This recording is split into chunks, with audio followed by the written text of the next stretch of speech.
Hello everyone, my name is Zach Steimling and I will be discussing the results of a strategic analysis that I performed on my current employer, Crown Castle Incorporated. I'll begin by providing a high-level overview of Crown Castle. Next, I'll discuss factors related to the internal and external environment. I'll then present a couple issues with the current strategy that I've identified in my analysis and provide recommendations that I believe can help address the issues. And then finally, I'll provide a few concluding remarks. As mentioned, I'll begin with an overview of Crown Castle, who operates in the telecommunications industry. Crown Castle is considered the nation's largest provider of shared telecommunications infrastructure. Their portfolio of assets consists of three main categories: towers, small cells, and fiber. The map to the right displays their tower and small cell assets across the United States. The purple dots represent the towers, and blue dots represent the small cells. The larger the dots, the more assets in that area. As we can see, there are many towers, especially in the east, while large amounts of small cells are on both the east and west coasts. Overall, their assets are pretty spread out across the United States. When it comes to numbers, they have over 40,000 towers, 115,000 small cells on air or under contract, and 90,000 route miles of fiber. Crown Castle was founded in 1994 and is headquartered in Houston, Texas. Since then, they have made various strategic acquisitions to grow their business and gain access to new markets. Over the past year and a half, they've experienced a reduction in force affecting both the towers and small cell/fiber side of the organization. A few years ago, they peaked at around 5,000 employees and 100 offices, but are now down to 4,000 employees and 40 offices across the United States. I'll now discuss some of the factors related to the external environment. As mentioned, Crown Castle operates in the telecommunications industry. According to Statista, quote, strong growth in the global telecommunications market is expected in 2024, with a forecast $1.6 trillion to be spent worldwide, end quote. Since Crown Castle specifically operates only in the United States, I also wanted to provide just the U.S. market size. According to Mortar Intelligence, quote, the U.S. telecom market size is estimated at USD 443.12 billion in 2024 and is expected to reach USD 530.61 billion by 2029, end quote. There are two main competitors to Crown Castle, which are American Tower Corporation and SBA Communications Corporation. They both operate not only in the United States, but globally. There are really two main forces that drive industry change, which include technological advancements and economic conditions. Advancements in technology over the years have resulted in growth in the industry. However, current economic conditions have resulted in the slowdown of that growth, although it's still present.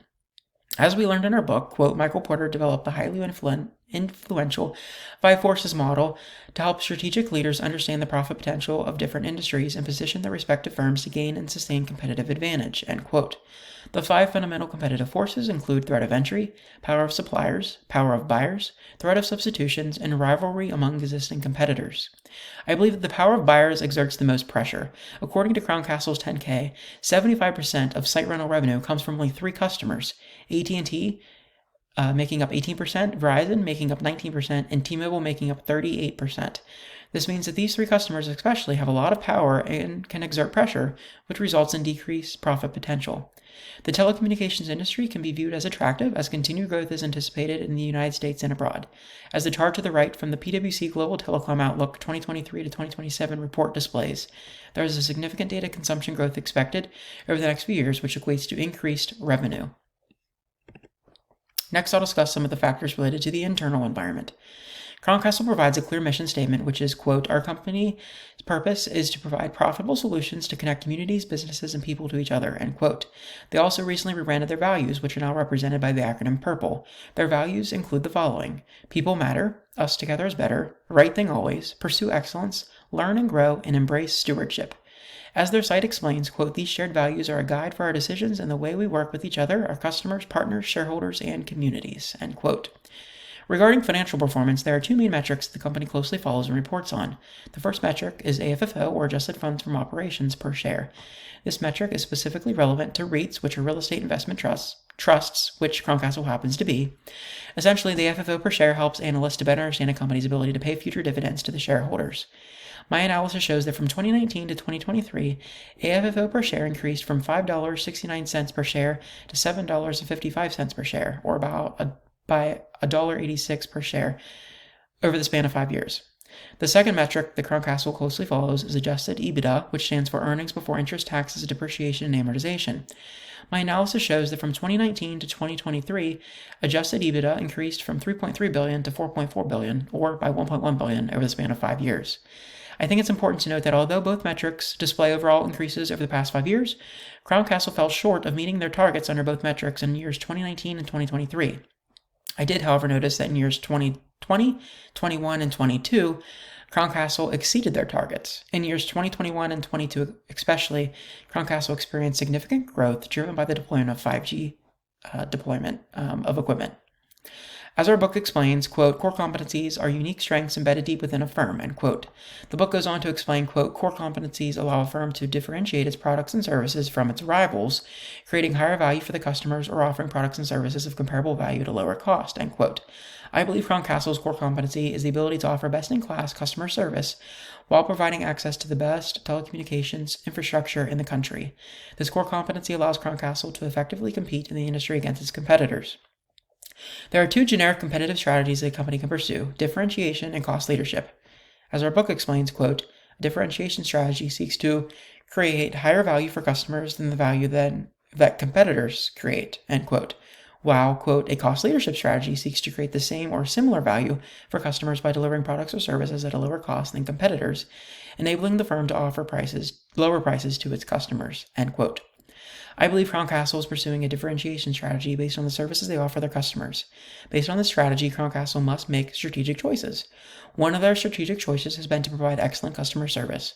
Customers appreciate the way they are treated, which leads them to return for installation on additional sites each year. Another strategic choice by Crown Castle is to provide quick and reliable responsiveness to customers. For example, Crown Castle has a network operations center that works around the clock to monitor the operations of their sites. If there is an issue at a site or even a weather event occurring that could potentially cause harm, the NOC is closely monitoring and dispatching technicians to troubleshoot and make repairs as soon as it's safe to do so. Customers appreciate the swift and reliable response that Crown Castle provides. There are a few methods that I believe Crown Castle has used to grow their business. One method that Crown Castle has used to grow their business is through acquisitions. They began in 1994, simply operating as a tower company with 133 towers. However, the last 30 years, Crown Castle has made many strategic acquisitions, adding to their portfolio of not only towers, but also small cells and fiber. Around 2010 is when Crown Castle added small cells, and the year later is when they first introduced fiber. Each segment is known for complementing the other and allows Crown Castle to gain business because of the unique offerings this allows them to provide customers, which leads to another method, diversification. Not only is Crown Castle's portfolio of assets diversified, but the assets themselves are strategically dispersed throughout the country in major markets. Another method that Crown Castle has used to grow their business is through strategic contracts. The customer contracts are designed to be many years long, which provides consistent revenue for the company. Another piece related to the contracts are the built-in escalators. Typically, the contract language stipulates that the rent will increase by 3% each year. This has worked well for the organization, as this allows for year-over-year growth from the largest revenue source for the company, rental revenue. Crown Castle is also making significant investments in new systems, such as the enterprise resource system that the business uses. This is part of a larger finance transformation project that has been ongoing for the last couple years. I believe each of these methods has allowed Crown Castle to grow their business.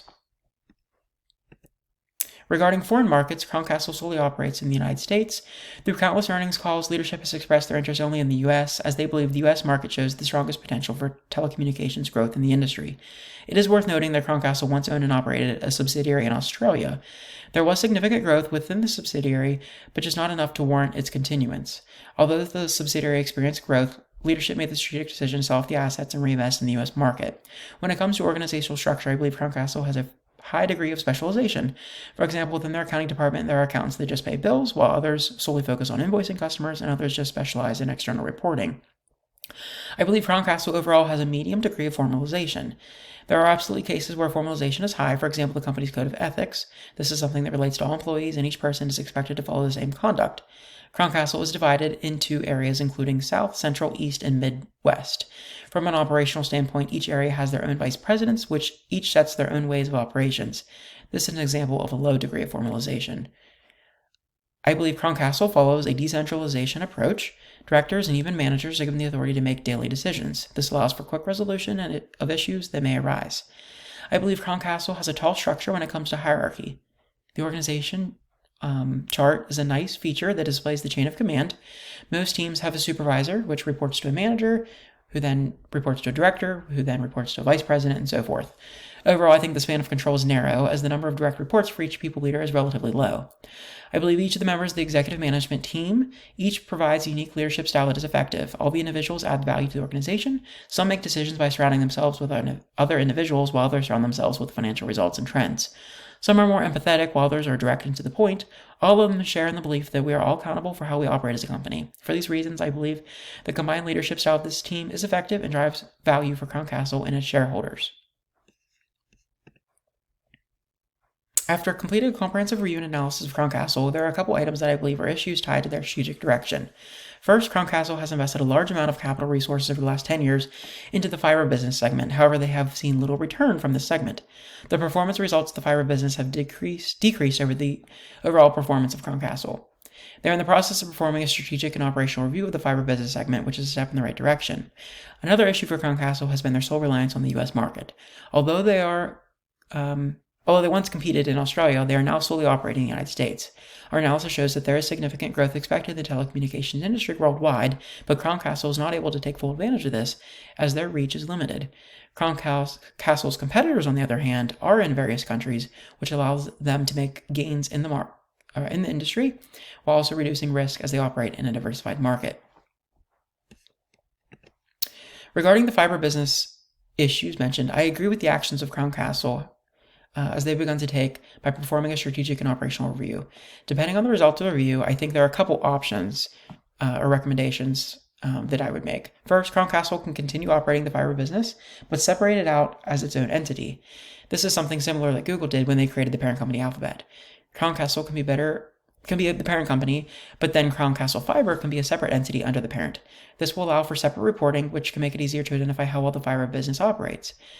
Investors may prefer this, as they are more easily able to identify how each business is operating as well.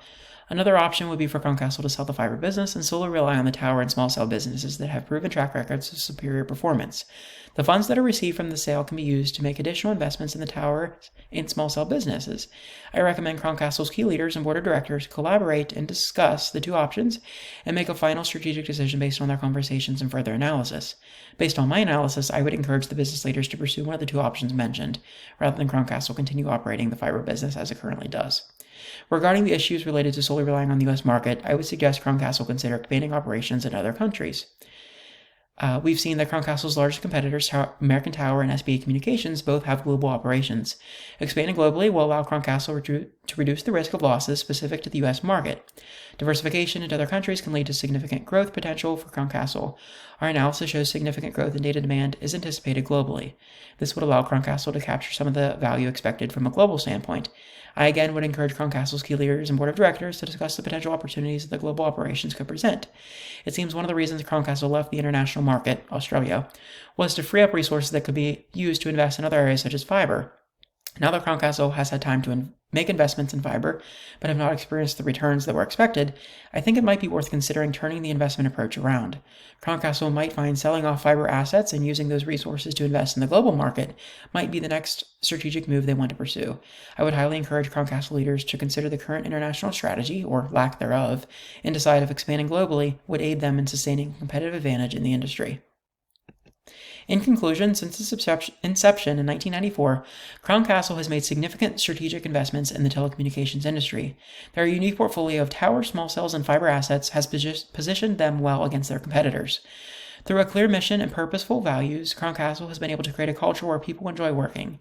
With a focus on providing excellent customer service, Crown Castle has been able to gain and sustain a competitive advantage. Although they have done well so far, there is more work to be done. Areas such as the fiber business and their sole reliance on the U.S. market poses a risk to the future of Crown Castle. It's important now more than ever for Crown Castle's key leaders to examine these areas and decide the best approach for the future. These are important steps that need to take place in order for Crown Castle to continue to be a key player in the telecommunications industry for the next 30 years. These next few slides include my references that were used.